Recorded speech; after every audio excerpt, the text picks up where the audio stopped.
வணக்கம். நாம் இன்று திருக்குறள்ல 4வது அதிகாரமான அரண் வலியுறுத்தல் அதில் 7வது திருக்குறளான அறத்தாறு இதுவென எனத் தொடங்கும் திருக்குறளை பற்றி பார்க்கலாம். அறத்தாறு இதுவென வேண்டா சிவிகை பொறுத்தானோடு ஊர்ந்தான் இடை. அறத்தாறு இதுவென வேண்டா சிவிகை பொறுத்தானோடு ஊர்ந்தான் இடை. அடுத்து இந்த திருக்குறளுக்கான சொற்களின் பொருள் பார்க்கலாம். முதல் சொல் அறத்தாறு என்றால் அறத்தின் பயன். இதுவென என்றால் இதுதான் என்று.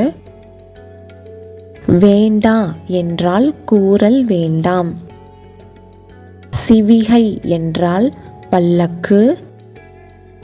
பொறுத்தானோடு என்றால் தூக்கிச் சுமப்பவனோடு. ஊர்ந்தான் என்றால் அமர்ந்திருப்பவன். இடை என்றால் இடையில். அடுத்து இந்த திருக்குறளுக்கான விளக்கம் பார்க்கலாம். பல்லக்கை தூக்கிச் சுமப்பவன் மற்றும் அதில் அமர்ந்து செல்பவன் ஆகியோர் இடையே அறத்தின் பயன் இதுதான் என்று கூறல் வேண்டாம். அதாவது அறத்தின் பலனாக ஒருவர் பல்லக்கில் அமர்ந்து செல்கிறார். அறம் செய்யாமல் இருந்ததால் மற்றொருவர் அதனை சுமந்து செல்கிறார் என்று கூற வேண்டாம்.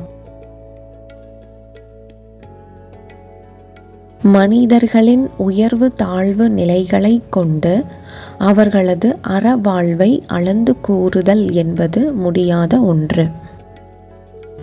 மன தூய்மையுடன் வாழ்பவர்கள் எந்த நிலையில் இருப்பினும் அவர்கள் அறம் புரிபவர்களே ஆவர்.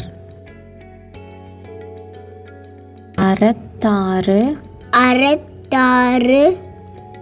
இதுவென வேண்டா சிவிகை பொறுத்தானோடு